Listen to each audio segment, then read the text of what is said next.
This is You're Probably Right. Entertainment first, everything else is just bonus. Opinions, all ours. Sometimes backed by research, but never the final word. There are always exceptions, so take it with a grain of salt and a slight dusting of chili powder. Hey y'all, what's up? It's MCM, and this is You're Probably Right. I was just thinking, uh, you know, sometimes you get into a little bit of a slump, when you're creating and loving what you're doing, and then situations change and your emotions change around certain things if you're an emotional person or if you're ever swayed by your emotions, because I know there's many people out there who aren't, apparently. But thinking of what to talk about while knowing what to talk about. What I mean is, sometimes you have so many ideas in your head and you'd like to get them out, you know, and maybe you're like that most of the time, even then. And then every once in a while, something doesn't really put you off, or I guess you could say really does just put you off, where you're not really up and you're not really down, you're just flat. Um, about doing something, not as a person. That's a whole different struggle. What I'm saying is, I have many, many things that I could talk about. Surprisingly, I wouldn't tell you that I could make 345 episodes of anything of me just talking in about 98% of them, and actually have something to say differently, pretty much, even if there is some sort of a pattern, you know. But anyhow, I clicked on my Facebook, and knowing why I got Facebook and what's going on with Facebook when it comes to me is I have one for this podcast, which I think really got filled up with a lot of bots, to tell you the truth. So I think it kind of dissuaded Facebook from putting me in front of actual people. And to no fault of my own, I guess I just, people said they were following, so I let them follow. You had to build it up, and then you just kind of like, okay, well, I've already been letting all these other weird accounts on. I might as well just keep accepting whatever it is. But yeah, whatever. Anyways, starting it off with gibberish, what I mean is I started Facebook for Marketplace to sell stuff on Marketplace. I thought it was really cool. I used to use Kijiji, and that kind of slowed down in the Toronto area. So I said, let me use Facebook. But then, I mean, Marketplace, but of course you have to have a Facebook. So I created one. And then I created, one for the page, for the podcast, and one for me personally, which they're both the same thing. I think I follow a few, like, probably famous people or whatever it is, like 3, 4 or something, 9. I don't know. And then I don't have any friends on there. And I haven't, like, reached out to family members and, oh, let's be friends. I'm just out there somewhere. So every once in a while it recommends these people that I should be friends with. I guess in my case, it's like, hey, loser, there's another loser over here. I think you guys should connect. You might want to be friends with anybody at this point. But oddly enough, today, when I sat down to do this podcast, I clicked on Facebook first because I like to see if there's any messages. And also, we're trying to sell a couple things on Facebook. And there was nothing there except telling me how many people have clicked on the ads, which is really cool because it's not for me, actually, it's for my son. But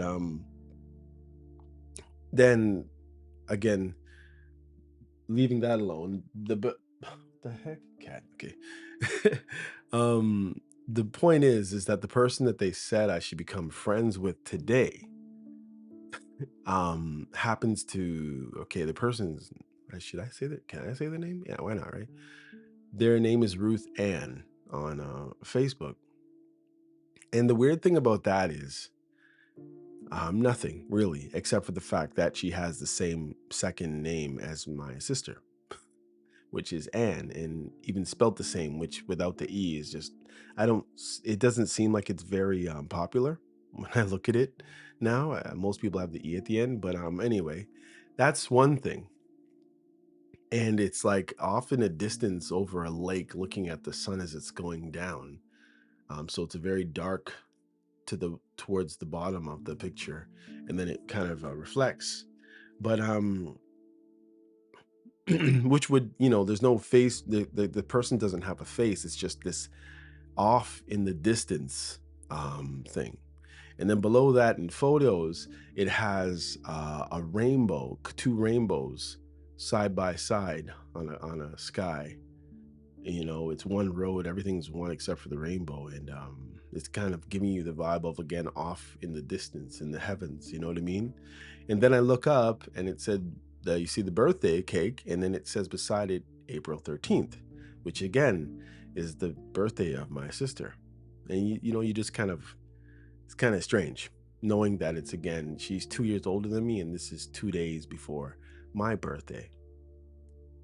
Creepy, right? So, anyways, I'm not really with the mysticism and all that stuff. It's just a weird coincidence, as I guess I've said it. And if you could take it in, you can, I guess, have your own opinion on what you think about that. But that was kind of interesting, I'd say. Anyhow, you're not trying to get them back. You're trying to get back that moment, or the moment. This episode is not really about heartbreak in the usual way. It's not even really about getting somebody back. It's about something a little more humiliating, a little more human, a little more difficult to admit.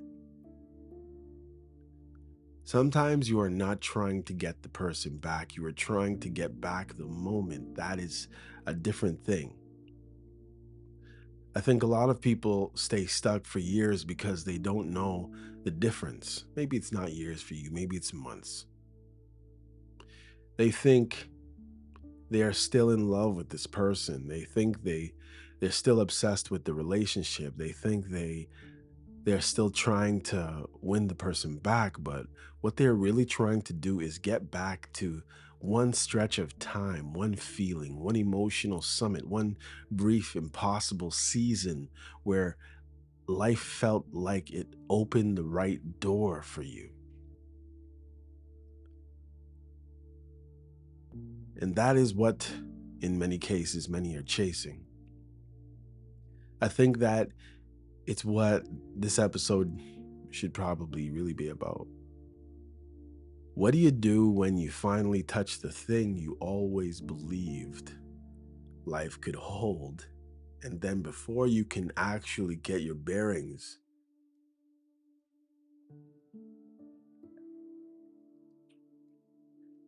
it disappears?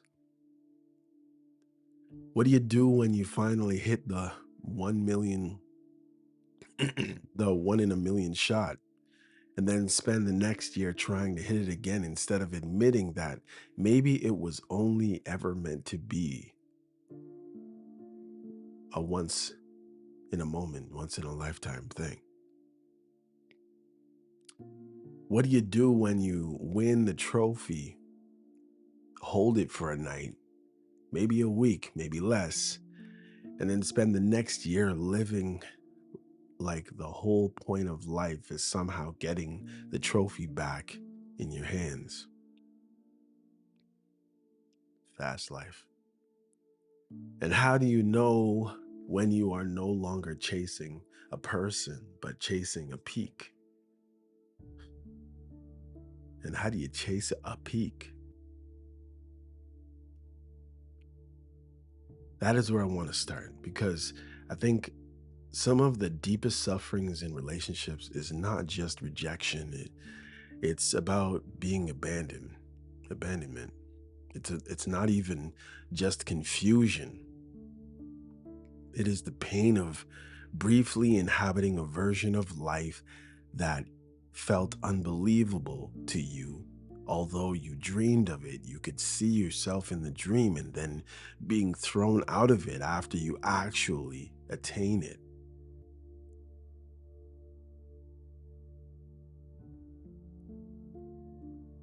You got what you thought you wanted, but didn't really think you could have. And then you had it. And then when you realized you had it, you lost it.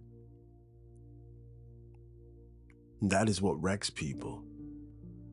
Not just that they lost something, but they touched something they had always believed they wanted, or maybe they believed that it was possible.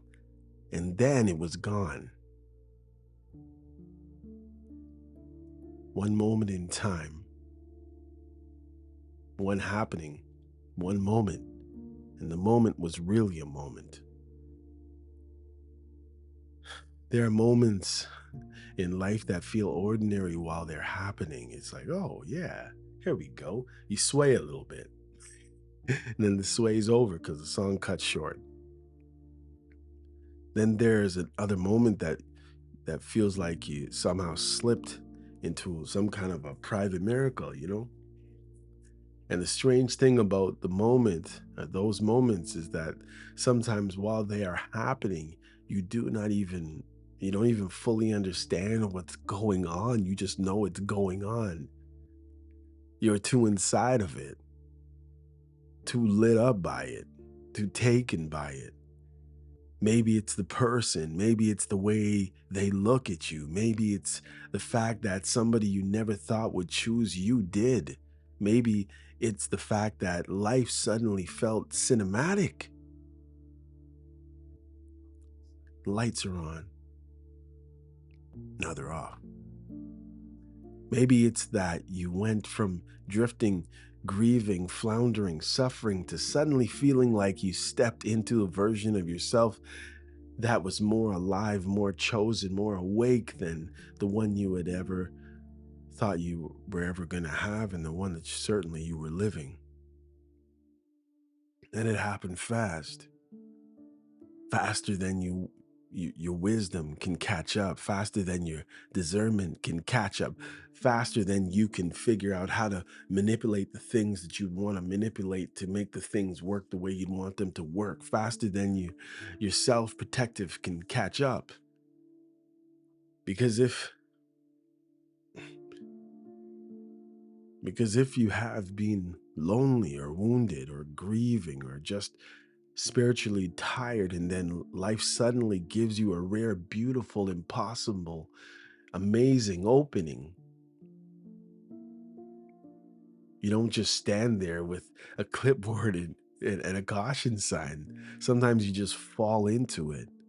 Sometimes you're a bright-eyed, bushy-tailed. Sometimes you're thankful. Sometimes you're overwhelmed that life still has this kind of feeling in it. And when that happens, you're not calmly evaluating whether the thing is durable. You're just relieved that it exists for you. That is what people miss. Sometimes the most dangerous thing about a short relationship or a confusing relationship or a intense emotional connection is not only the person, it is the fact that it proved something to you.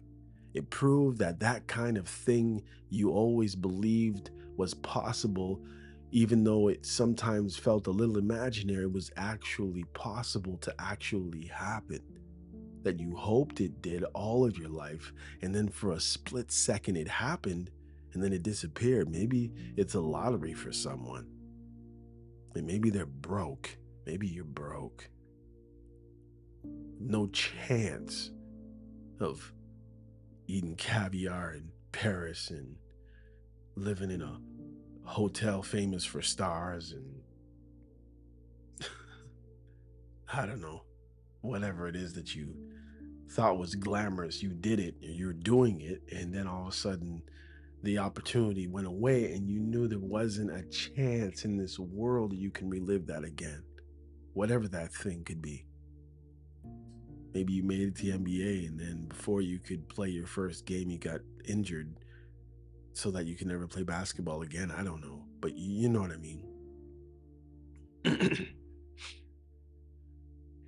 But people get stuck on that, not because they're weak, not because they're pathetic, not because, well, because Experience didn't just give them a person, it gave them evidence.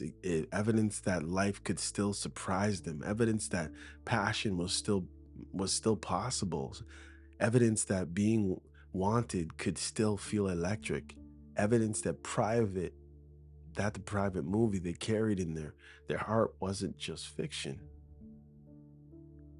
And once you get that kind of evidence, losing the person doesn't just feel like losing a person. It feels like being dragged from a mountaintop that you barely got to look over the edge of before you slipped back after climbing all your life.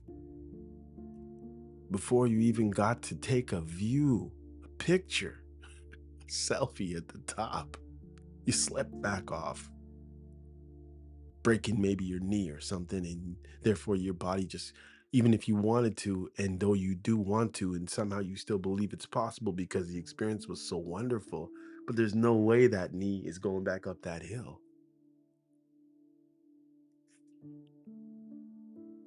So then what do you do? Well, if you're like a lot of people, and if your mind works anything like mine, you start replaying it. Not just a relationship, not even always whole conversations, sometimes just snippets. A look, a touch, a smile, a tone, a sentence, a moment where you felt chosen, a moment where everything felt alive. And those little clips become almost like emotional relics. You don't just remember them, you preserve them, you turn them over and over, and you revisit them and you sit with them. You manipulate them if you're really imaginative. And if you're not careful, you begin to use them like proof that the whole thing can still be recovered. That is where the trouble starts because one beautiful memory can become a whole false economy, a whole false movie. And you thought it was going to be a movie, but really it was just going to be a commercial in your life. Now it's amazing and it has a nice ring to it and it's bright and exactly the way you like, but it's over already. Now you're spending emotional money you don't even actually have. You're living off of interest, off of amazing, one amazing scene, one amazing night, one amazing look, amazing season of warmth. And because it was so real to you, because it landed so deep in you, I guess with them, you start trying to build a future out of one peak moment. That is the mistake.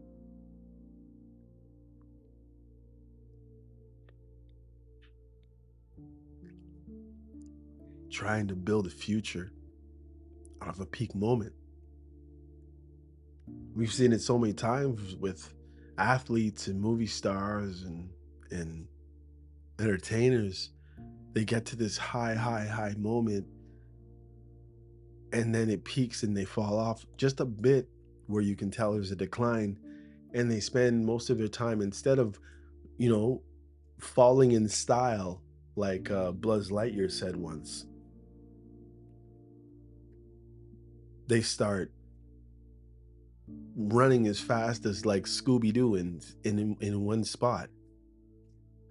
And of course you can't stay in one spot on a thing that's designed for you to slide down. You're going backwards. You went backwards, you're at the bottom. Some things are summits, not homes. They're real, they happened, they mattered, but they were never built to be lived in. You climbed them, you saw the view, you felt the air, and then life moved on, went down. But because the view was so beautiful, because the oxygen was so rare up there, because everything looked so different from the height, you spend the next year trying to get back to that summit instead of learning how to live in the valley again where you would normally be. You had that spike of engagement. And you're like, huh?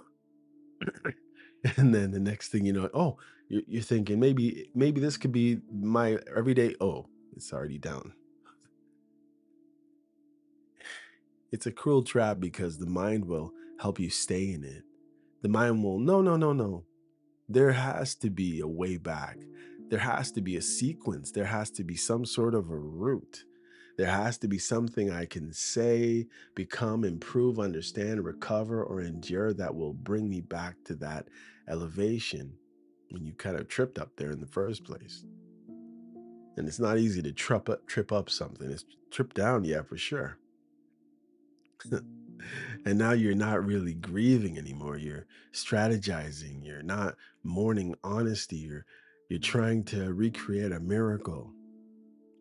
And that is one of the loneliest forms of suffering I know. Because from the outside, people think you are just not over somebody. But inside, the truth is more complicated. You're not just not over somebody, you're trying to get back to a version of your life you felt with them. And that's harder because it happened with them. Because now the person, not many, right? It's not you've had this, that, and the other. It's you've had this, that, and the other, and then you've had this other thing over here off to itself. And that's where you just were. Because now the person is fused with that feeling. They are fused with that season in your life.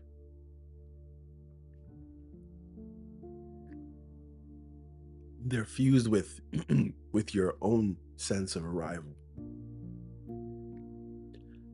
And when that happens, you don't just lose them, you lose the version of yourself that existed beside them.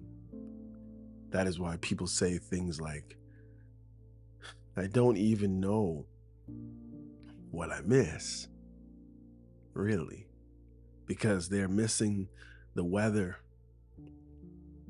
they're missing the high point, they're missing the interval version of themselves that felt expanded, lucky, alive, admired, desired, almost unreal, like a superhero. They're missing the fact that for a little while, life did not feel flat. There was a spike. And this is where I think people start making a second mistake. The first mistake is trying to build a future out of a peak moment. The second mistake is trying to judge the whole relationship by the highest point in it. That is where people get into all kinds of trouble.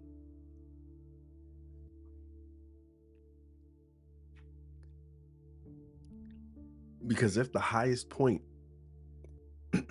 was very high,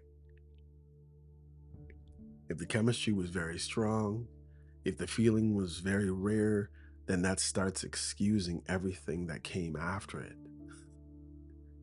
They excuse the disaster, the disrespect, the inconsistency, the selfishness. They excuse the mixed signals. They tell themselves, yes, but you don't understand. Or at one point, it was incredible. And I believe that. I really do. At one point, it probably was incredible. Otherwise, we wouldn't even be thinking about this. But incredible is not the same as safe. Intense is not the same as durable. Rare is not the same as right. That is another line people need to hear. Rare is not the same as right. Just because something felt unlikely doesn't mean it was built for your good. Just because something felt like once in a lifetime kind of thing, doesn't mean it's meant to be or become your lifetime. Sometimes what was rare was real and still not wise to chase. Sometimes what was beautiful was true for a moment and still not built to sustain you. It was built to move on to the next thing or somebody else or something else different from what you are. You might have just been a stepping stone. Who knows? Maybe you bolstered their ego or whatever. Maybe their lifestyle, their life. You did something because they were able to move on from you. And if you look at it in the right way, you'll understand what I mean. And you won't feel bad because I'm laughing. And that is not being saying, it's not me saying that the good part was fake. That was me saying reality is sometimes cruel enough to let a real thing, amazing thing be brief. That's grief, and that's a grown up thing, I guess.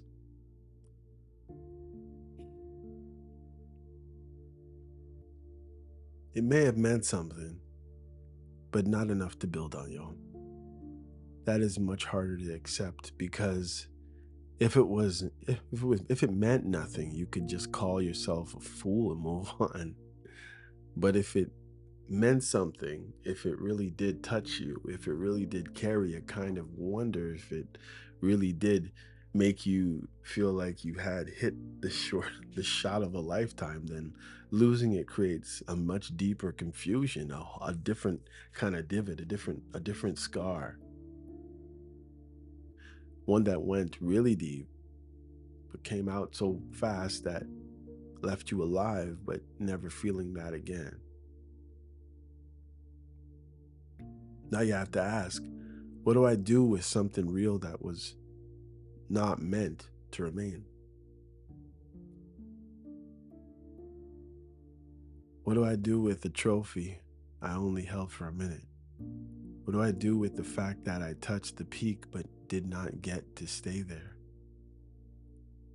I think this is why some people stay stuck in loops for months or years. Not because they are still deciding whether the person was good. Sometimes they already know the person was not safe. They knew it before they even got into it. Sometimes they already knew the person was inconsistent and selfish, emotionally detached, avoidant, dismissive, whatever the case may be. You know, maybe you heard them talking about their last relationship and how that person was horrible and horrible and horrible and horrible. And maybe for every horrible thing, no, maybe every, yeah, every horrible thing. Nah, I wouldn't even bother. But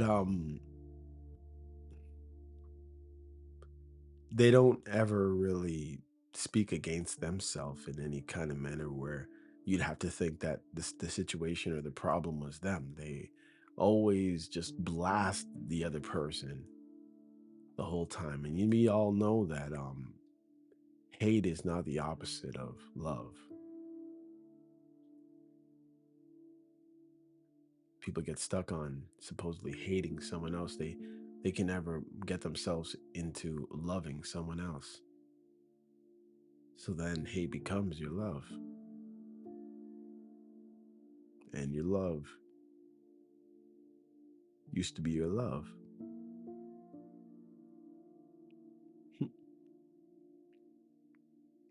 The pattern is one thing. The best moment is something else, obviously.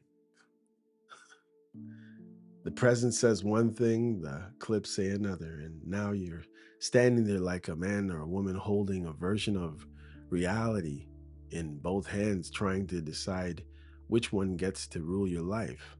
Do I believe the pattern or do I believe the pinnacle? That's the real war in yourself. If you keep choosing the pinnacle over the pattern, you'll stay stuck. You'll stay stuck making excuses. You'll stay stuck thinking maybe. You'll stay trying to hit the same shot again. And that is exhausting because some shots are not a reproducible shot. Some shots do not belong to your skill set, they belong to conditions or that condition. That is one of the hardest things, I guess, to admit for a lot of people. You got to your peak, and now that peak is up there, back up there. Sometimes the shot went in because the conditions were strange, rare, temporary, loaded. It was some kind of interference, kind of like when you flip a coin and it's going head over tail, head over tail, head over tail, and it hits it hits the counter or something. It pauses for a moment, then jettisons to the right or the left. Something that wouldn't have happened, and it lands on tails just when you got head way.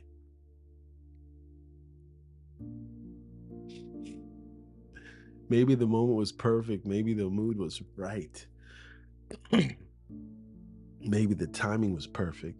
Maybe the other person was in the place where they were usually or un- unusually open to someone like you, unusually reckless, unusually available, unusually vulnerable. And you just happened to be in the right place at the right time. And before they shook their head and looked, and oh, okay, all right, see ya. And because of that, the door opened just for a second, and then it slammed on your foot.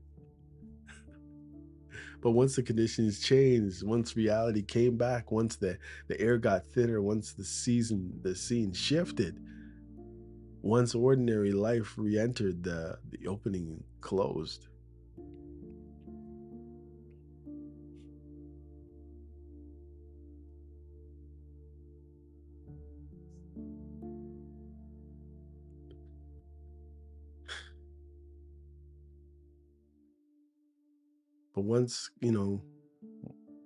But once conditions changed, once reality came back, once the air got thinner, once the scene shifted, once ordinary life re-entered.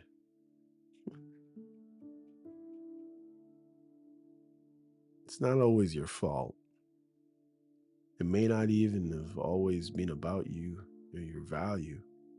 It may have simply been that you met the person in a window they were never built to keep open. I know it hurts, but it clarifies, right? Because if the whole thing depended on a rare moment or rare emotional weather pattern, then your suffering is not because you failed to sustain it. Your suffering is because you kept blaming yourself for not being able to live on the summit that was only open for a season. That's the difference. I think this is where people need to become very honest with themselves. What exactly am I trying to get back? Am I trying to get back the person? Really?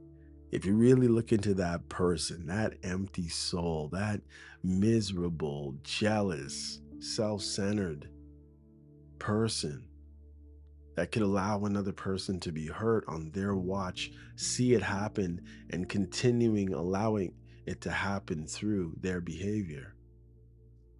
You want that person back for real? Nah. Or am I trying to get back to just a feeling that happened to coincide with that person happening to be in your life? Because if it's a feeling, that changes everything. Now you're not really negotiating with another human being anymore. You're negotiating with a memory. You're trying to bargain with a private haven of sorts. And that never works. Memory is merciless that way, you know? It edits it, memory. Memory is merciless. It edits it, it preserves it, it highlights, it turns one little stretch of life into an entire religion if you let it. And then what happens? Ordinary life becomes an insult. Regular affection feels flat. Practical love, that sounds boring. Stable people feel underwhelming because the summit was so dramatic that now the valley feels dead.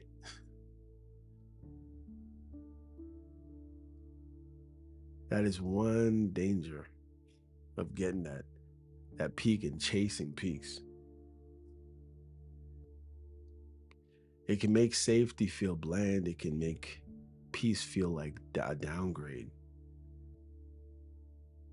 And that is where some people lose their whole future, not because they can't get back to the peak, even. It's because they refuse to accept that a life is not built on peaks. A life is built on the ground, steady ground where you can do many different things, where it's boring, predictable, the kind of ground you can put furniture on without the whole thing shifting. That's definitely going to be not as an exciting spot. That is what people overlook when they're, are high on memory. They keep thinking, yes, but that was so amazing. Fine. Was it livable? Was it honest? Was it respectful? Was it durable? Could you spirit rest there, really? What was going on there? Or was it just a summit that made you feel alive and then handed you back to yourself with no map? Those are different things. Now let me say something a little harsher. A lot of people are not trying to resurrect love, they're trying to avoid humiliation.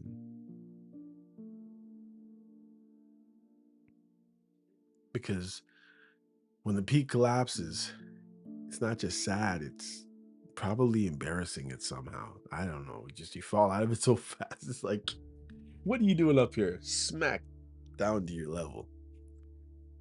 You start feeling like the woman who thought they won the trophy, then had to hand it back the next day. Or not even the next day, maybe just the next moment. The person who thought they had arrived then had to realize maybe they were only invited in a room that's temporary. And then the ego hates that. It hates the idea that you cared more. It hates the idea that you may have built more meaning into that thing than the other person did. It hates the possibility that you were standing inside something with your whole heart while the other person still had one foot out the door the whole time and you knew it. You ignored it. So, what does your ego do with that, right? It says, no, no, no. We need another shot. Give me another shot. We need another scene. We need one more chance to prove, one more bar to prove that I'm the best rapper alive, that I wasn't foolish. We need to return to that. I do not have the, you know, we have to return there somehow. I don't want to hand this. This is not my ending. We're really on top of the world, maybe.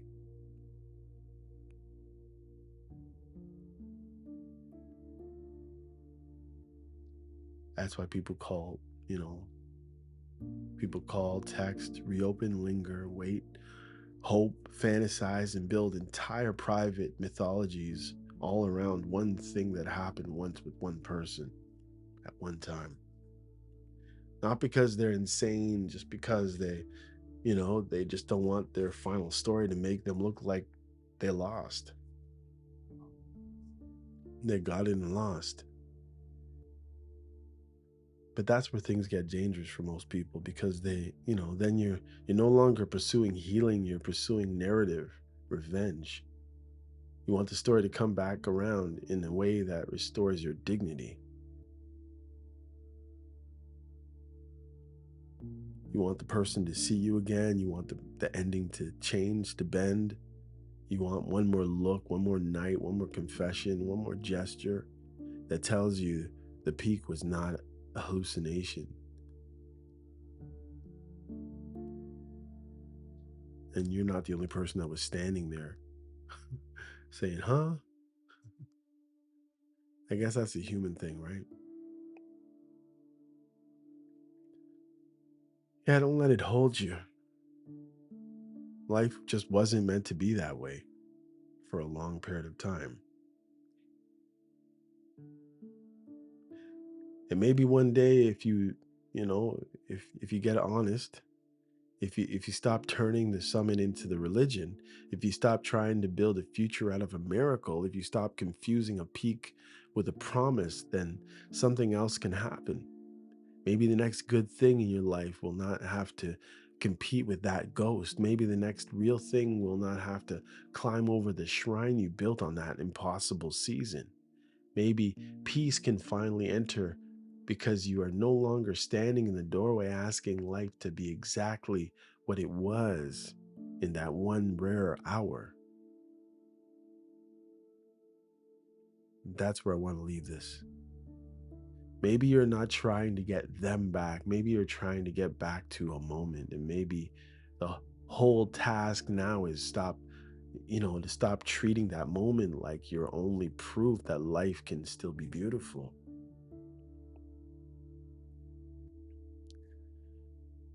It wasn't proof of anything, it was good. So take the proof. Keep the lesson, but stop begging the past to become a future. It was never built to hold on.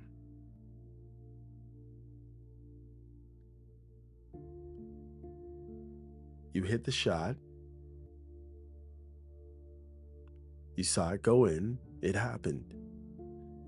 You don't need to spend the rest of your life trying to stand over and hit that same ball in that same spot, trying to force everything to happen and repeat itself. Sometimes the bravest thing a person can do is say, that was amazing, that was the best I've ever did, and I'm grateful that I touched it, and now I have to build a life that does not depend on being there again.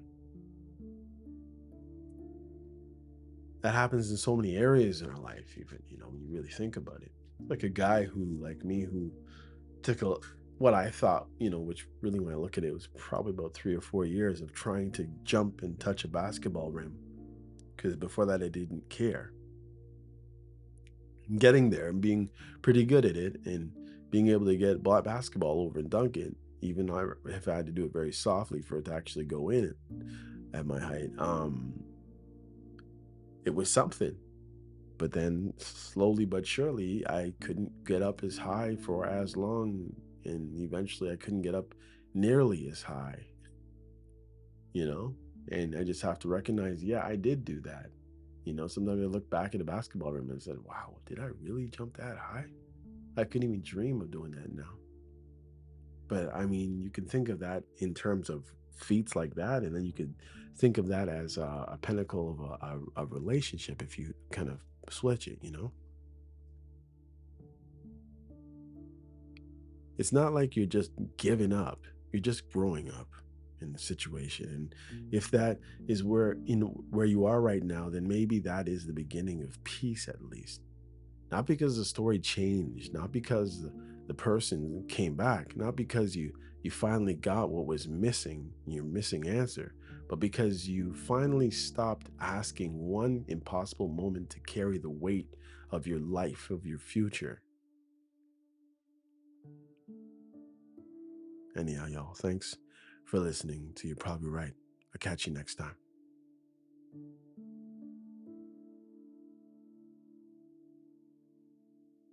Hey, come check out You're Probably Right podcast. Society is getting more unpredictable every day, but at the same time, predictable in its unpredictability. Say that 4 times real fast. Come with me as I attempt to find clarity in all the fog while staying way outside the box and kicking the box way down the road with my size 12 ducks. I use the Bible, experience, education, fortune, misfortune, life's lessons, life's mistakes to sort through all the mess. I talk about news, God, God, self-help, sports, sickness, health, music, parenting, love, humbleness, hurt, pain, joy, and all the things that might make you say, I never thought of it that way. Hopefully, anyway. Also, I take a stab at answering tough and not so tough questions, and all the while understand that, listen, sometimes you end up in the hot seat and there's no thermostat. Well, that's how it is here. And because there's no topic, very few topics off the table, Torontonians will understand that Doug Ford reference there. Hopefully, the podcast will be helpful and uplifting. And hey, maybe you'll find your own private Idaho here somewhere. Hope to see you soon.